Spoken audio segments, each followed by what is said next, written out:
Good morning. My name is Nancy Lindborg. I'm the president of the United States Institute of Peace, and I am delighted to welcome everybody here for a very important conversation and a very timely discussion on Iraq. If you are joining online, thank you very much for tuning in. If you are here and using a headset for interpretation, channel 1 for English, channel 6 for Arabic. We will be passing around questions or cards for you to write your questions on. We will collect those for the discussion. And if you are tweeting about the conversation today, please use hashtag alHalbousi USIP, which is up here as well. Hashtag alHalbousi USIP. So I want to extend a very warm welcome to His Excellency, the Speaker of the Iraq Council of Representatives, Mr. Mohammed al-Halbousi, who is visiting USIP today for the first time. Welcome also to the very distinguished members of the Iraqi Council of Representatives who are traveling with Mr. Speaker here to Washington. Welcome to all of you. A special welcome also to Ambassador Fareed Yassin, thank you as always, and to KRG Representative Bayan Sami Abdul Rahman. I'm especially pleased that we're able to host this discussion today because Iraq is at yet another very pivotal moment as it finds its way towards peace and stability. USIP 35 years ago as an independent, nonpartisan national institute dedicated to the premise that peace is in fact very possible and it's very practical. And so we work with partners around the world on how to prevent, to mitigate, and resolve violent conflict. And we do this by linking policy and analysis with research, training, and work on the ground. Iraq is one of our largest programs with the excellent leadership of Mike Yaffe and Sarhan Hamasaid, and a terrific team both here and in Iraq.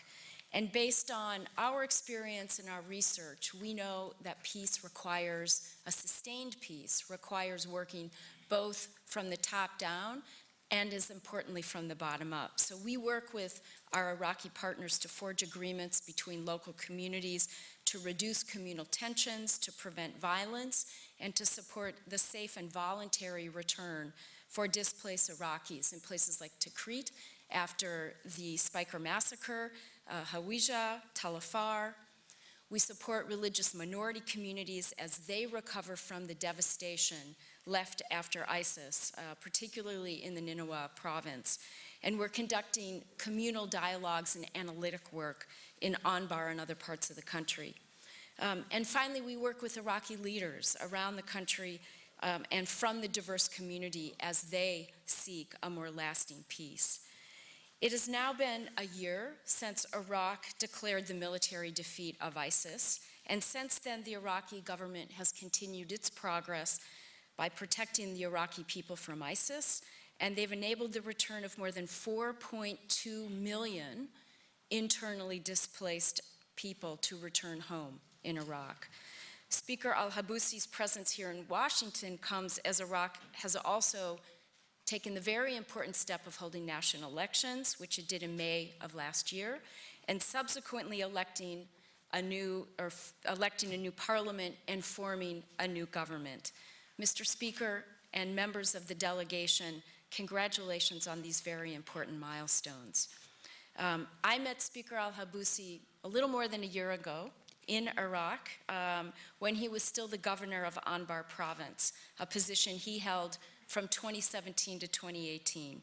And as a native of Anbar province, he has been on the front lines of dealing with the devastations of ISIS and its aftermath.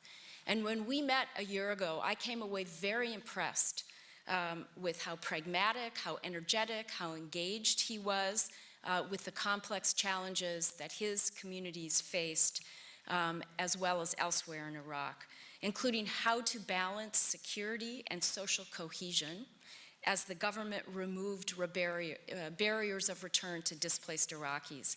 This is the balance that is so vital as Iraq moves forward. Before serving as governor, he served as a member of the Iraqi Council of Representatives from 2014 to 2017, so I'm particularly pleased to host Speaker alHalbousi here at USIP today. The speaker will make remarks, and then I'll join him on stage for a conversation on the challenges that Iraq faces, and we'll take your questions written on the cards. So please remember to write them down, and we'll collect them. And with that, please join me in welcoming Speaker Mohammed al-Halbousi to the stage.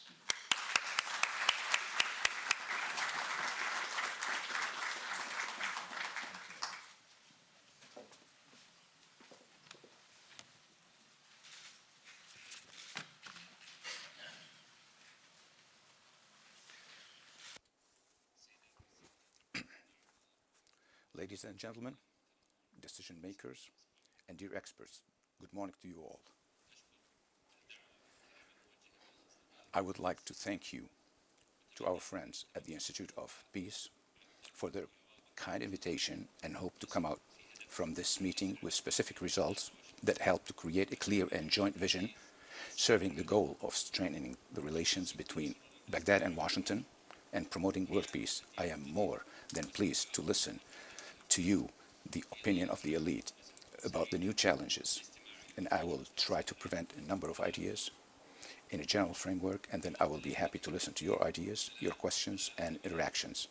As we speak, the dust of the battlefield against ISIS is being cleared in last moment in Iraq and Syria, where the territorial control of this organization has ended, and those militants are now returned to operate as gangs who are unable to control a specific land. The current situation requires a set of strategies to adopt in the face of the new threat, whereas the elimination of ISIS geographical areas opens a new window, a new challenge from the terrorist organization, in which this terrorist could start targeting on an individual basis.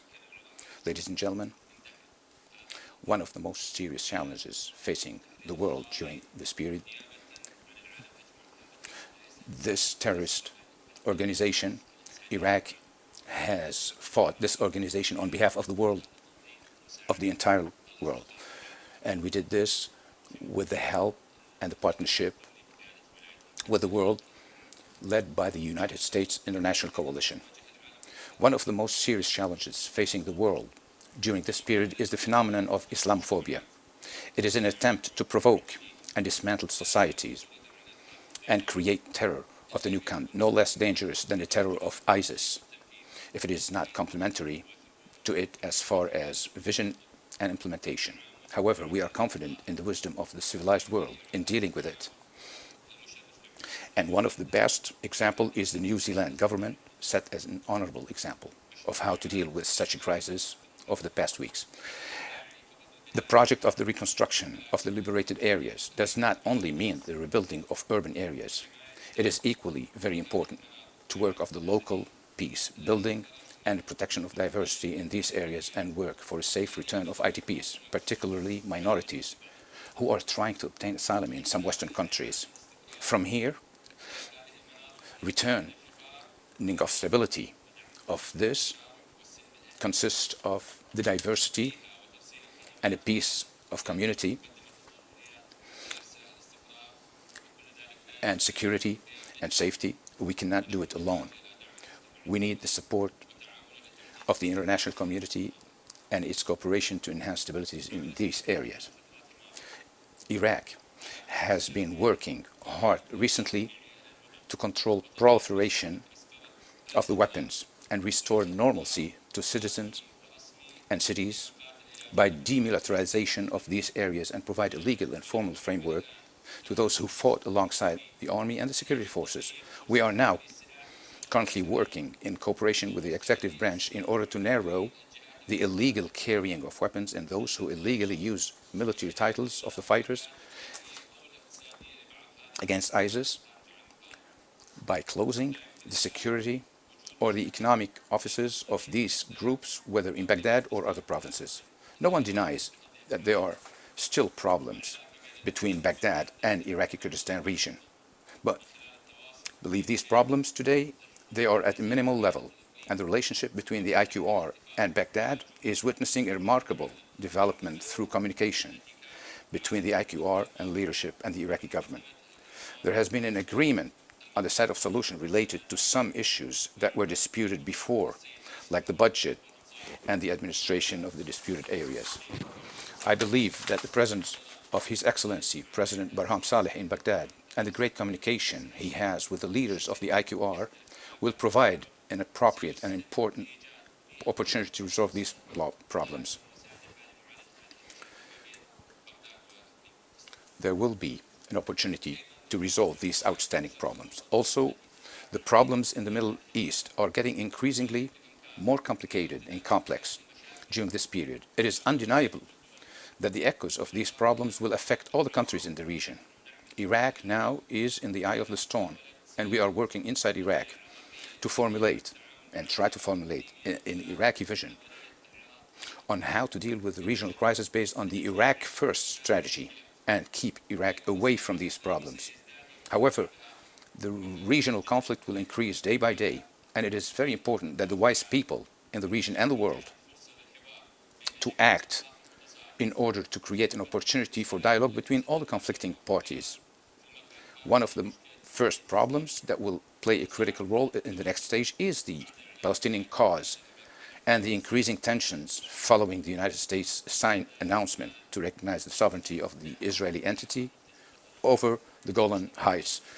Here I say that Iraq adheres to all the United Nations resolutions that the Golan Heights, and we ensure that this should be resolved in a reasonable and practical way. There is a difference between intervention and rational overlap. We reject guardianship, hegemony, and external intervention in all forms, but we are dealing with the overlap in the conflict of the region in a rational way. Our international alliance will be more economic than political due to our urgent need.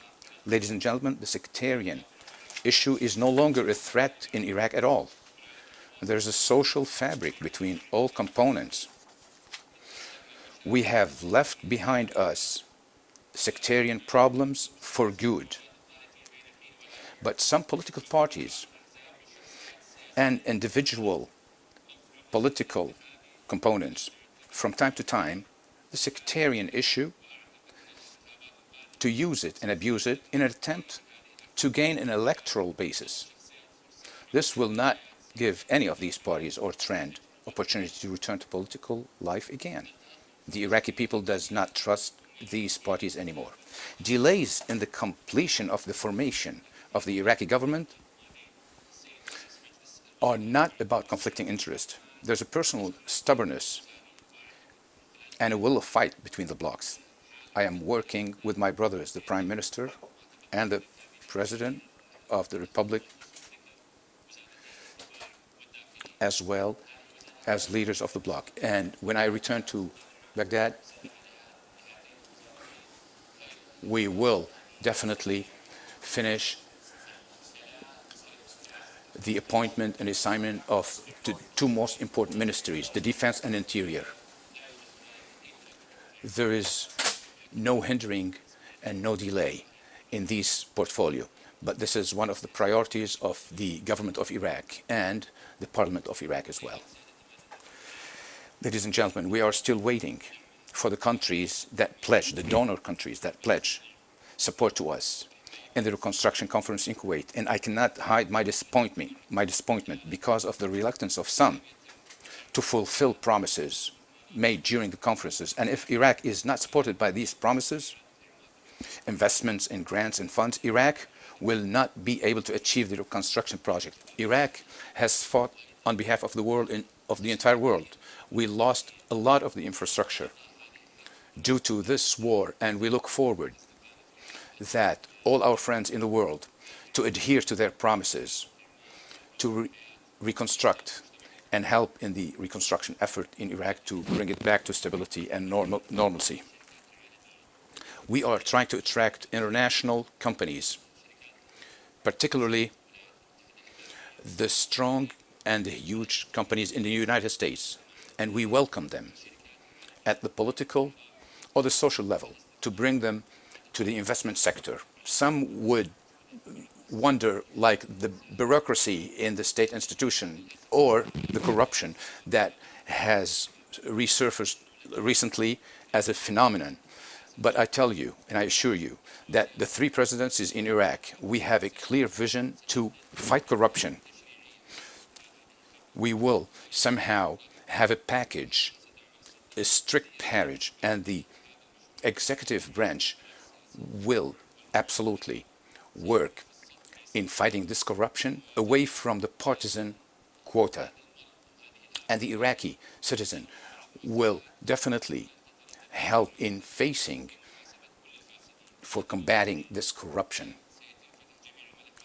All the files since 2003 until now will be dealt and reopened with, the corruption files. All findings will be revealed to the Iraqi public clearly, and I believe that the justice system in Iraq, I commend them and praise them for what they did and complimenting the three presidencies in Iraq to hit on the bureaucracy. Thank you very much for your listening, and I'm ready to listen to your questions.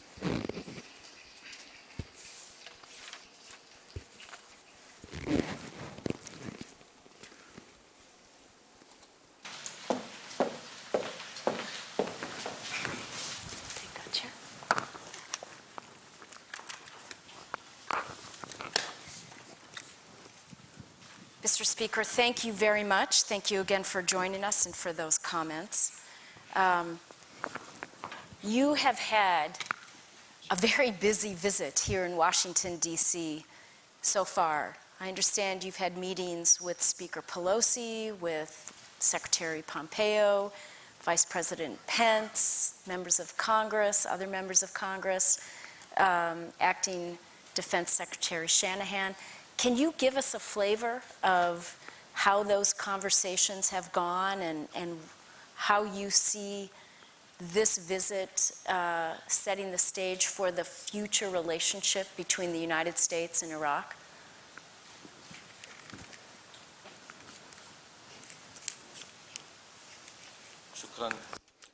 Thank you, Nancy.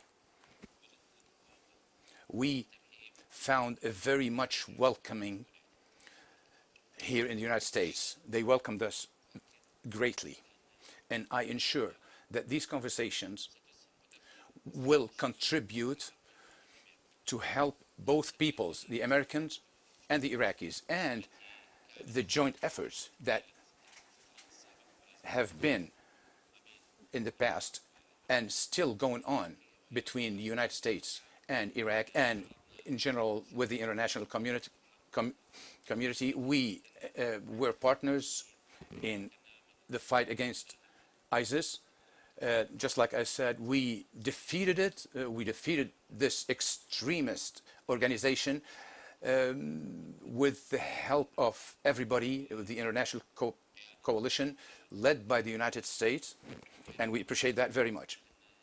I note right here that the liberated areas does not mean that we eliminated terrorism in general. There must be a continuous support from the United States and the international community to finish not only this terrorist organization as we did militarily, but the extremist ideology, which will lead us to somehow support for the logistic training.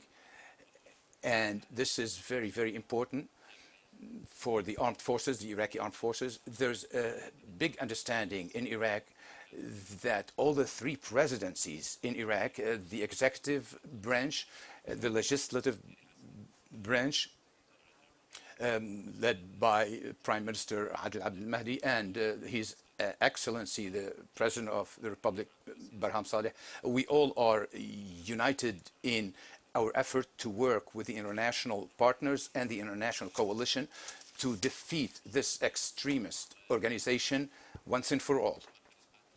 So in the next phase, it's more like, it's not militarily, more of an intelligence-based effort, the forces in Iraq, and to somehow attack their funding and financing, the extremist ideology, the human and the financial, from all these aspects.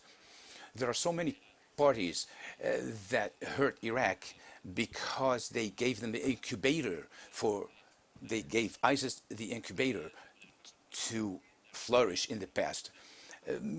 Of course, following and tracking down these organizations, and sometimes countries could be behind them, we need to follow up and attack them somehow from these aspects.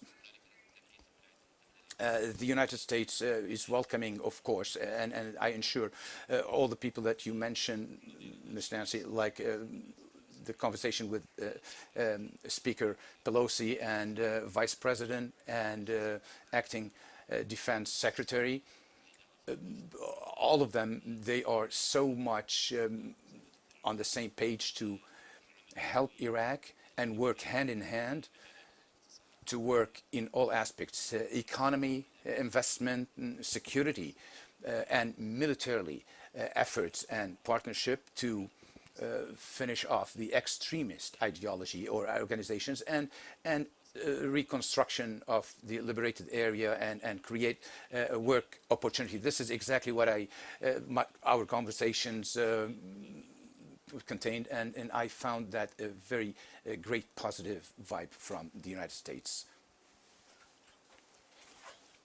As many people, I think, are looking with some concern at how to make sure that ISIS doesn't come back. And you mentioned several ways that you're approaching it. What about the role of reconciliation, of ensuring that there is a sense of inclusion? You talk about the 3 presidencies and the commitments. What do you view as the status of national reconciliation as a means of ensuring that ISIS ideology doesn't come back? And what do you think should be done about that?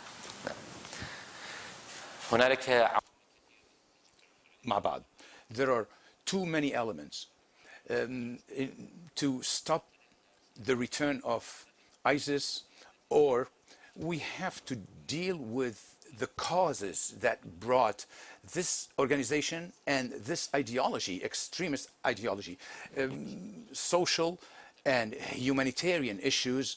We need to deal with that, starting with the social equality for all components in Iraq and providing services to Iraqi citizens in general. And then also the IDP camps, clearly they could be somehow affected, they could be somehow a window for organizations, for the terrorist organization to come back and see a fertile ground. For example, like the Yazidis and the minority Christians, there are so many of them IDPs living in those camps. It's difficult, very difficult. They live in a very difficult situation, and they could be very fragile in terms of being tempted or somehow targeted as for the return of the extremist ideology. We are willing and hopefully waiting for the partnership and the effort, support from the United States and the international community. The Iraqi alone cannot take it on its shoulder alone, but we are waiting for a lot of help and support from services and otherwise. Clearly, I see that there are differences within the international community. Before the elections, we have to say, like I point out, that this delay from the international community before early in 2018 until now, some of the parties or some of the donor countries, we want, actually, we are in race with time to bring back these donor countries to somehow to get involved and indulge in our support, but to keep it open-ended and without implementing and doing the walk as they did the talk, it's going to be a little tough. But if you say the reconciliation, it has to come in two parts. One from the bottom up and one from the political parties on the top. The first, it starts from the areas that were subject to the occupation of ISIS. This has to be dealt with, and I think we, with the people, we made sure that we brought back, I'll give you an example. A family of 6 or 7, a family of 7 people, one of them, forcibly he was, he dragged out with those organizations. But these organizations, they don't care about the family or the fabric of the family. They have a very strange ideology. We had to bring back these families back to their homelands with their promise that they would never return back and get reaffiliated with one of those terrorist organizations.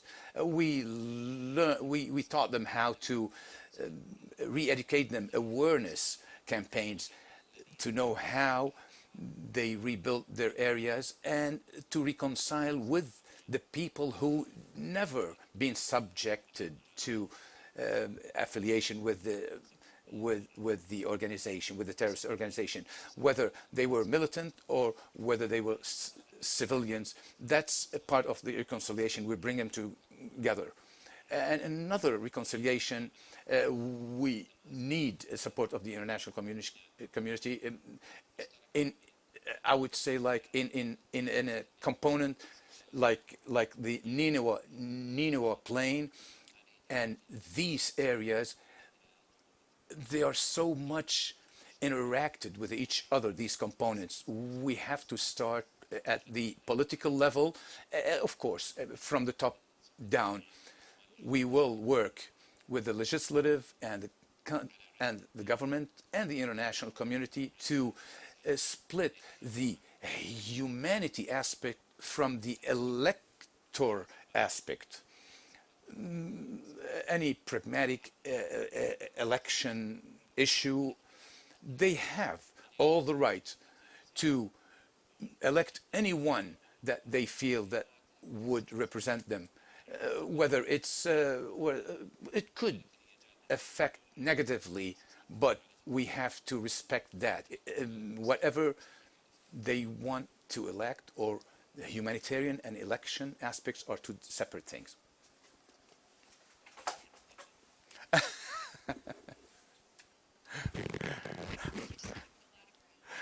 Pick a couple of strands forward.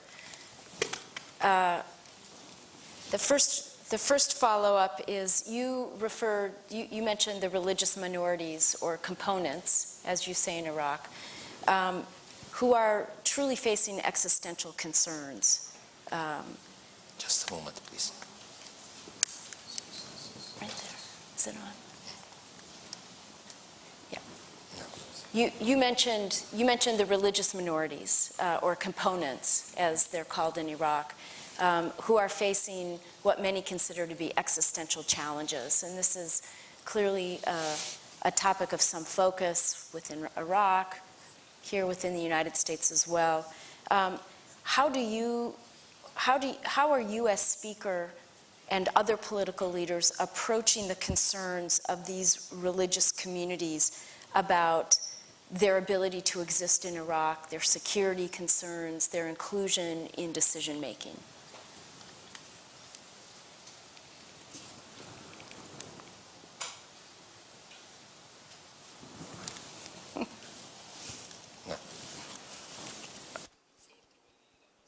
As soon as I assume as a speaker of the COR, yes, I do not. I am from one component, but I am surely not working for only one component. I work for all components in Iraq. One of my priorities, and at the parliament, I reconnected with the Yazidi components and the other minority, the Christian minorities,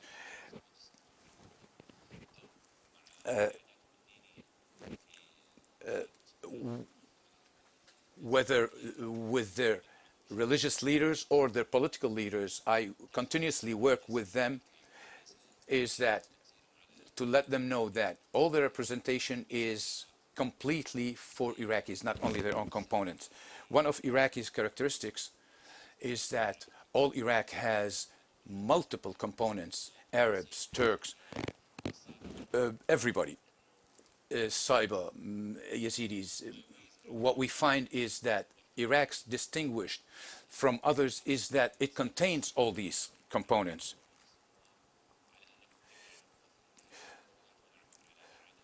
We are working to bring them back to their own areas, apart from the political differences, whether it's in Nineveh Plains or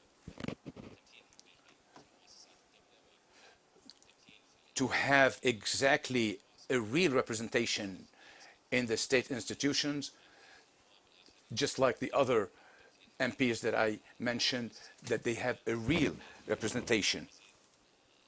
There's one of the Christian ministers we are trying to open up to other women aspect as well. We are working to appoint a lady, a woman minister, apart from state institutions, including security institutions. We want them to enter the state institutions. This way they would protect their own areas, so they can be in their own residential areas and contributors to do the security portfolio in these areas, in their own areas. I'm going to intersperse questions from the audience with mine. We have quite a few here. But so on this topic, we have a question asking, could you comment on the challenge of non-local security forces in Christian areas in the Nineveh Plains?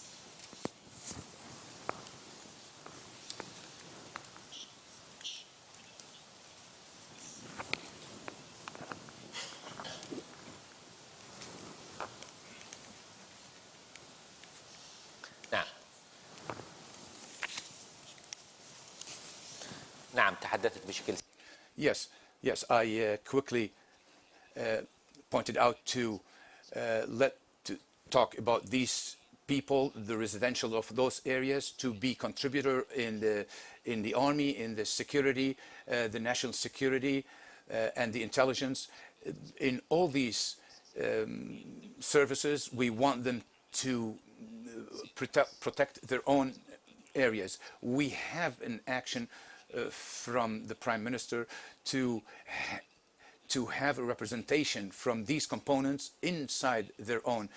For example, in Sinjar and Nineveh Plain, as I said before, it's a political problem, not a security in the beginning. Everybody wants to control this area.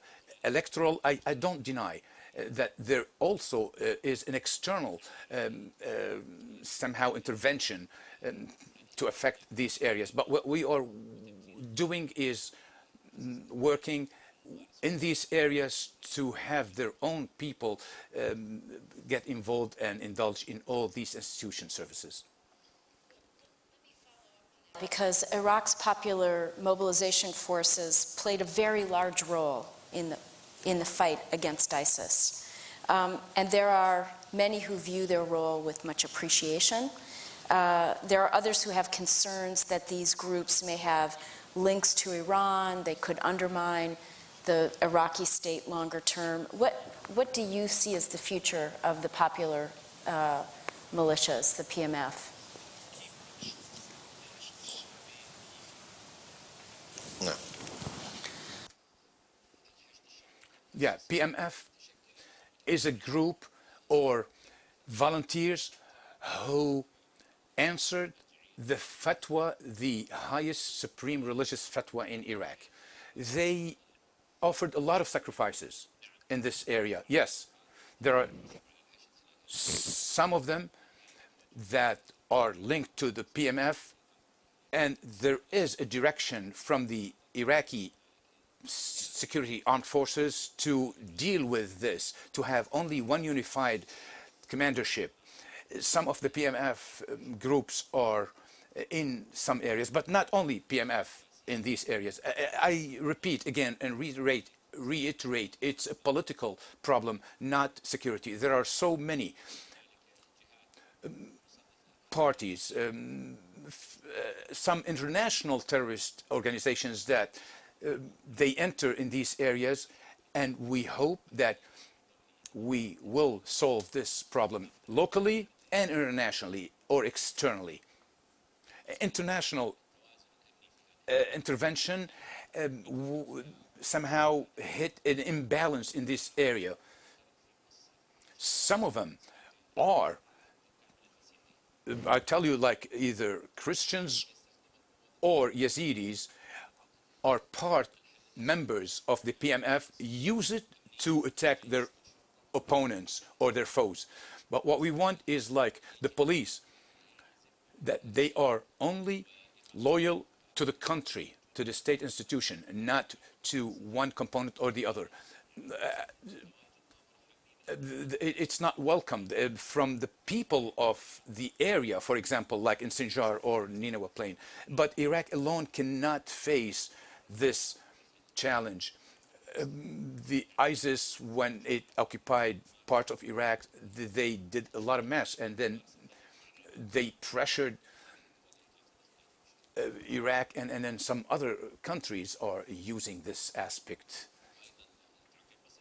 Just to follow up on the PMF point, there's the armed forces, the commandership of the armed forces are trying to rearrange the PMF organization, the structures, to have in every provincial area supported, if they are there, the PMF would be supported by either the federal armed forces or other forces from Iraq to be supported with them in those areas. Well, a bit of a follow-up question comes from our audience, which is, what impact does Iran have on Iraq's politics, either positive or negative? How do you see the impact of Iran? And I would add, you know, you have a lot of regional neighbors active in Iraq. How do you balance all those influences, external actors?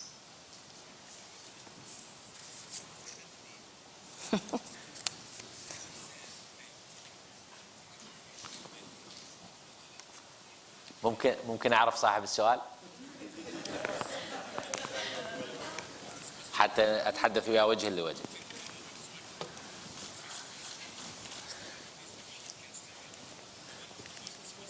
اوكي ساجيب عن السؤال. Oh, I'm sorry. Can I see who posed this question, please, and stand up? Oh my gosh. Yeah. These countries, including Iran, they always interfere for their own interest. And you know, Iraq is always having problems, whether it's local or international problems, or most of the regional countries interfere negatively, not positively, and would hinder Iraq from going forward in progress in its own way. As I said earlier in my speech, Iraq first strategy, that's what we want, to adhere and be careful that our common interest and respect each other. This is a fixture, and it's not only a slogan, it's not a political slogan. We want this to be implemented in effect, to have full sovereignty, no intervention whatsoever from regional or elsewhere. In the past, we used to take this direction is like what they want from Iraq, whether the Gulf or the US or Turkey or anybody, what exactly their interest in Iraq. But now what we want Iraq, what Iraq wants from Jordan or from the Gulf countries or from Turkey or from the international communities, based on the common interest and a mutual interest, we are working to have all these political relationships. For example, our relationship with the United States does not get affected with the people or the country that is neighboring Iraq. That's what we try to do. It's not to put them in conflict with each other. Our strength and our force in Iraq will contribute to the stability of the region, including Iran. The powerful Iraq, we will contribute to the regional stability of these neighboring countries. Any negative impact on Iraq or negative intervention in Iraq, I'll tell you honestly, some were probably sectarian intervention. Some of them ethnical. Now we all come as one Iraq. There is no way out of Iraq for all Iraqis from all components of Iraq other than one Iraq. Everyone wants a special interest of these countries. We welcome all components in Iraq to have Iraq first. Neighborhood for a moment. On your other border, you have a very long border with Syria. There have been recent exchanges between civilian and military leaders, Baghdad, Damascus, and we have a number of questions from the audience on Syria. So the question is, what's your assessment of the direction of events in Syria, and what's your position towards the reintegration of Syria in the Arab League? And what is the impact of this on Iraq? Syria is a brethren Arab country. What Syria been subjected to as attacks is not very different from what Iraq, but Iraq is much longer term. It's very important that Syria be back to the Arab League than to go somewhere else. Syria is part of the Arab world, and for the Syrians, they have a good positions with Iraq before 2003 and after 2003. Before 2003, they adopted, me personally, they adopted the resistance before 2003. Me personally, when I was subject to terrorist attacks and targeting in Anbar, I took a refuge in Syria, and I found that the Syrians welcomed the Iraqis and welcomed me.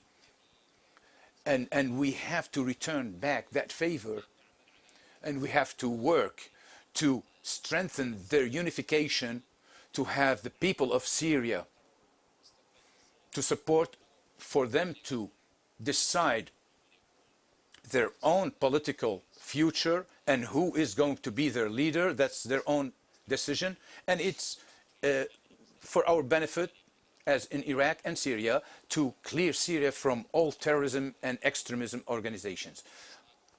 We have to have them back as a participant with the international community.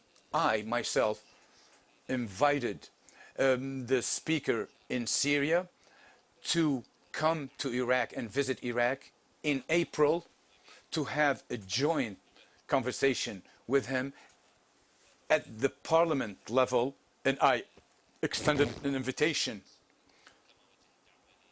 to other speakers of the neighboring countries to bring them all. This way, Syria will come back to the Arab League, to the Arab world, to the international, be a participant, an effective participant in the international community. So one more question about Iran this is about Iran waivers. And it's given the importance of electricity to Iraq and to Baghdad in particular, but also very important for business development in Iraq. Do you expect future waivers from the United States on Iran sanctions to allow electricity development?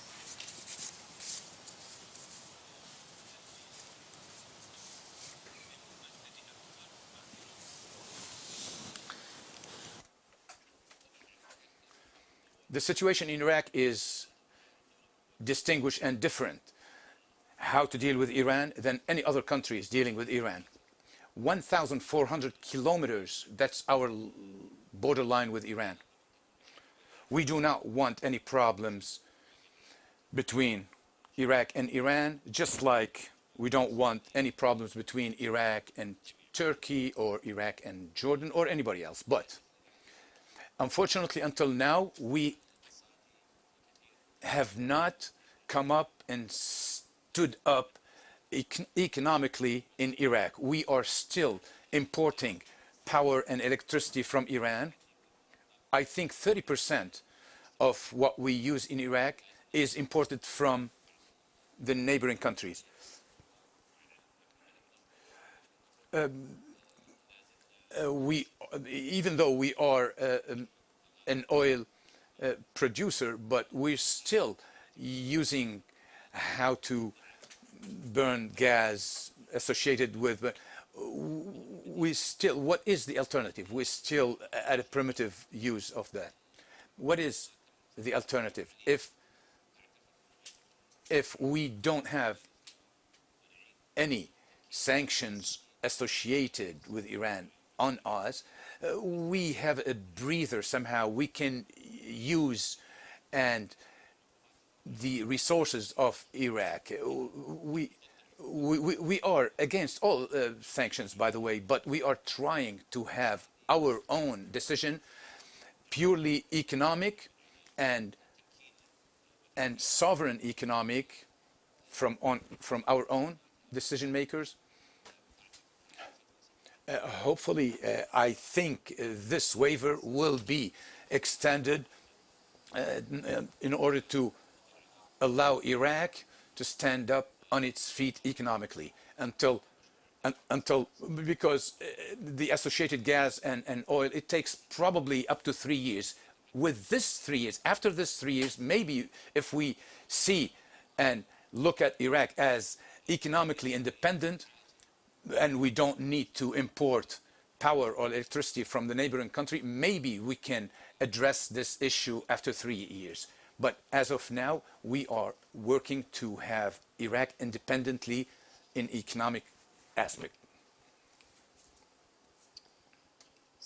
I have a number of questions going back to the question of ISIS. And one questioner says that some experts believe that Iraq is back to a pre-ISIS situation in terms of the resurgence of ISIS ideology.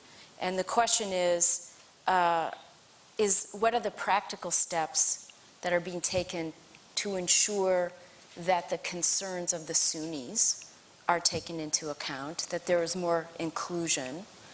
Another related question is, what would Iraq like other countries, both Western and Middle Eastern countries, to do in terms of taking back their citizens who were involved with ISIS?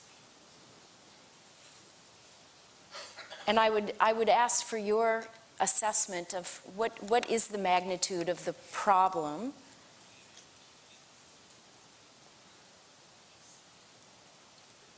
of the ISIS fighters and their families who are detained in Iraq.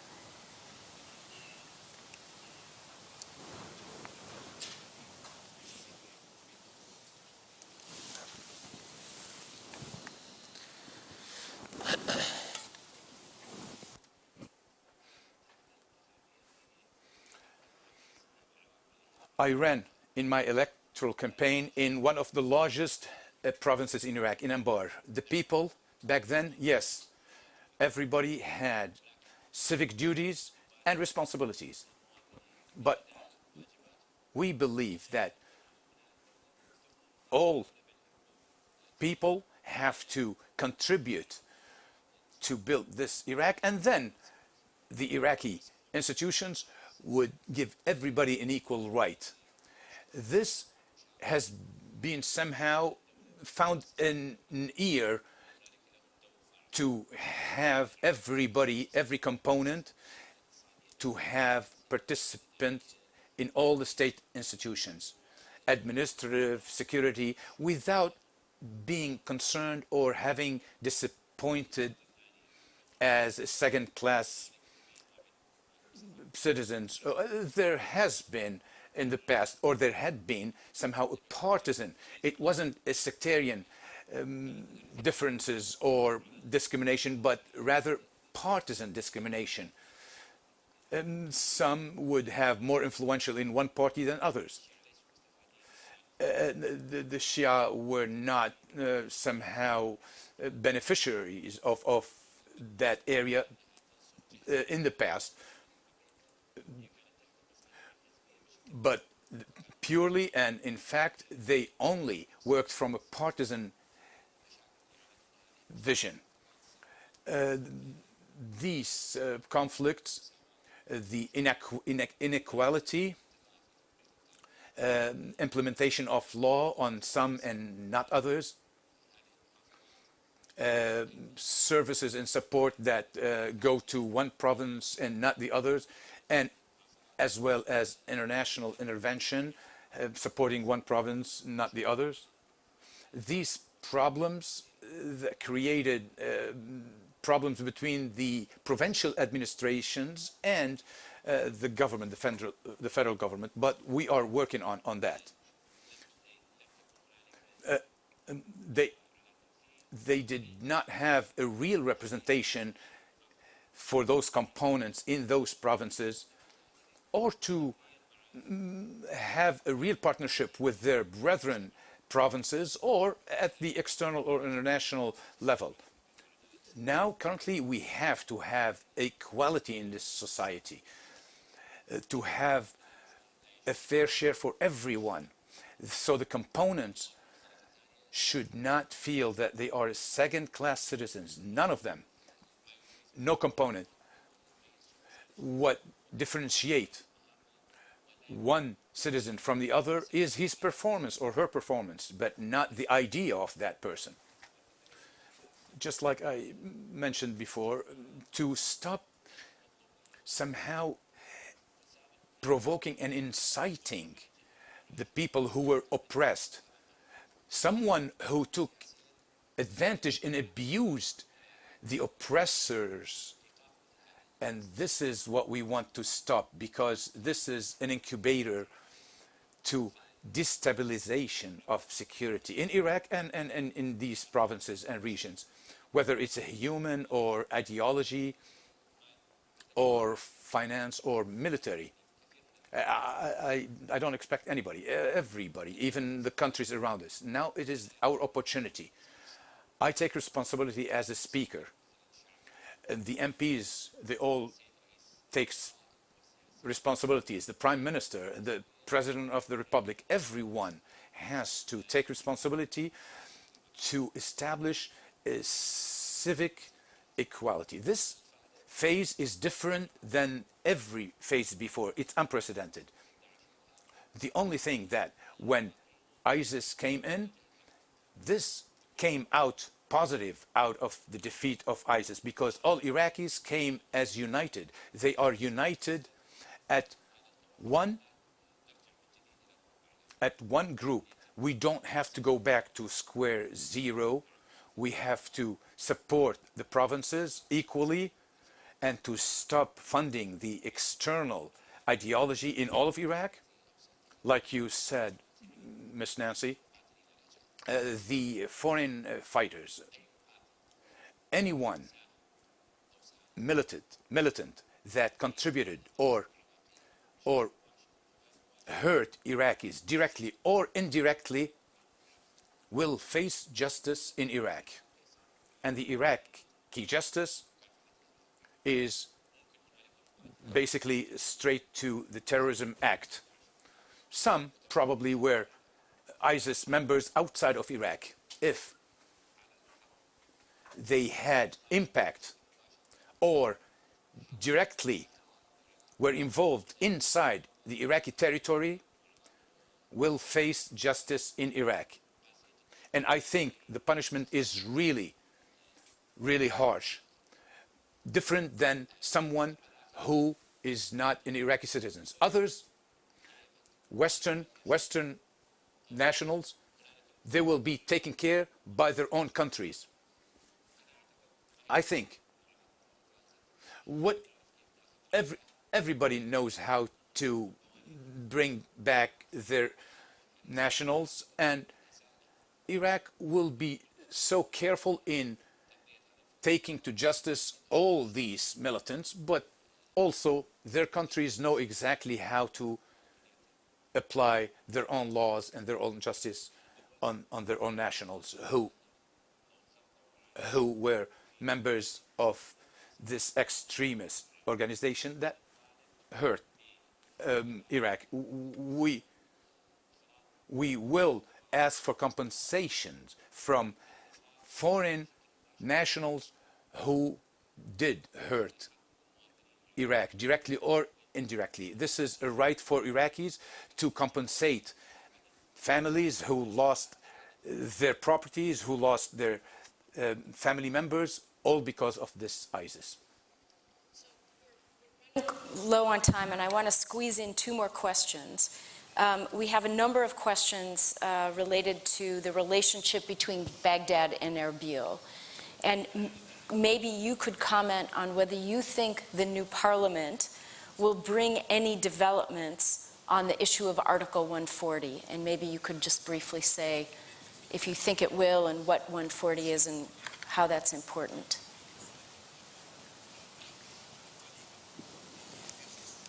والسؤال الثاني حتى أجاوبهم اثنين. And then the second question.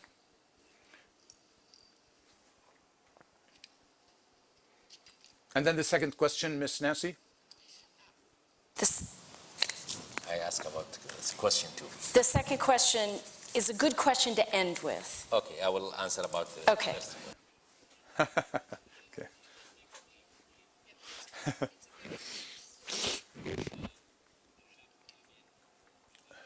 The relationship between Baghdad and Erbil or Kurdistan,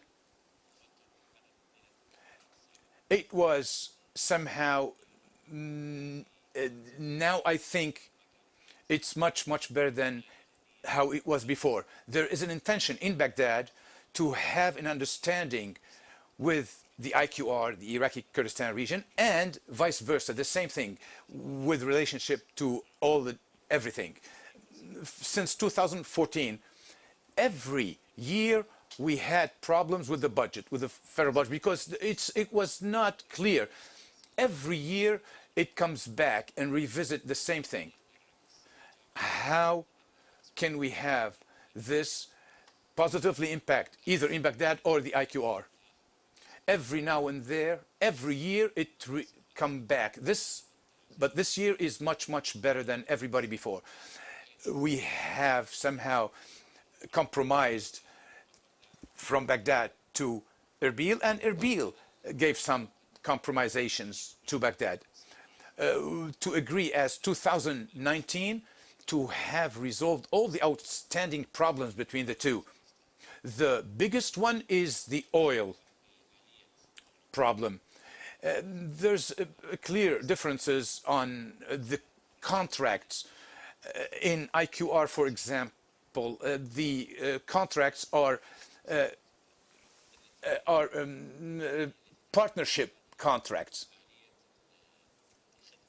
In Baghdad is like more than the partnership. From Baghdad's point of view is the service, how to service these contracts.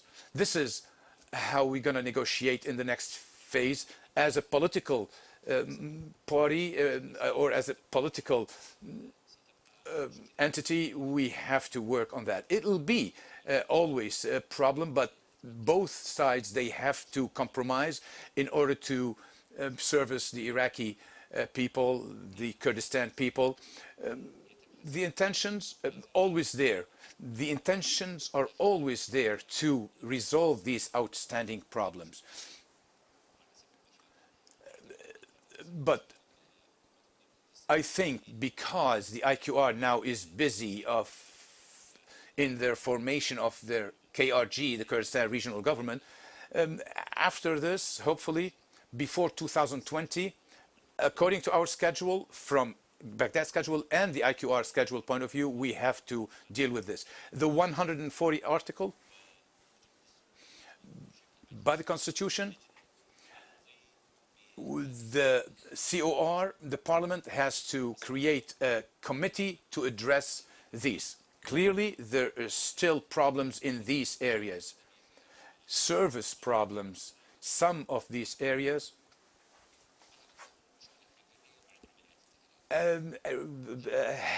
started to have problems after the liberation battle. So how is it going to be approached, addressed? Is the IQR will contribute to the reference structure of these areas, or the federal government? This is the problem between this or that. And these people are suffering because they have not received anything, no infrastructure efforts from either one to provide these services for IDPs and bring the IDPs. So the decision maker of those 140 articles are the people of these people. How to implement this 140 article is, this is how we are to address it in the next phase. سؤال كثير مهم مع انه خلص الوقت. بعيد عن القطاع الخاص والحكومي، العراقيين اللي عايشين خارج العراق، كيف ممكن يساعدوا العراق؟ أو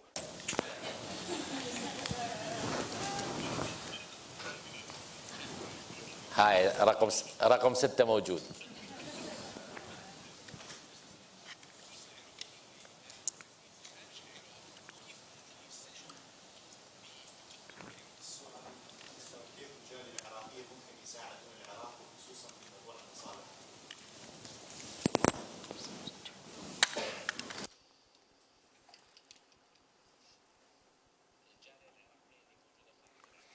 the Iraqi people who live in diaspora, they have a clearer and a good picture of Iraq.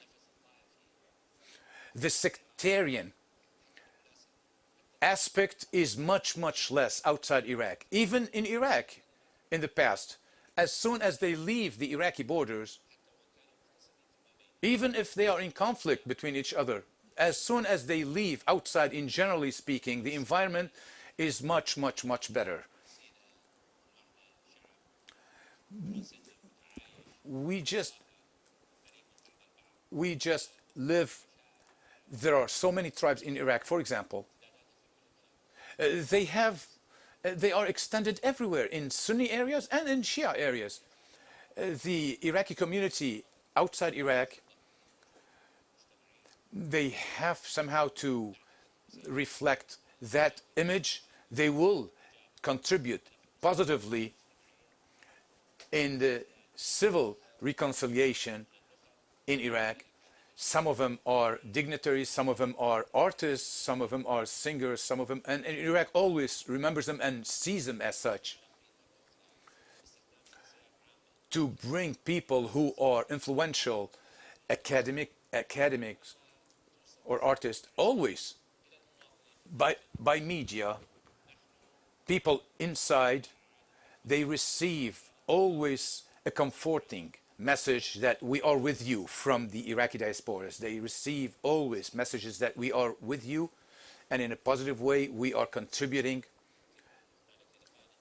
Tomorrow or the day after tomorrow, we have a conversation and a meeting with the Iraqi communities. Probably we will have to address exactly the same thing. And this will contribute much, much faster than the media or than other channels to have it inside Iraq. We could go on. There are many, many questions. Apologies to those whose questions didn't get answers, but we are truly out of time. We have a very busy schedule. Being with us Sh- tonight. Join me in thanking Mr. Speaker al-Halbousi for joining us here.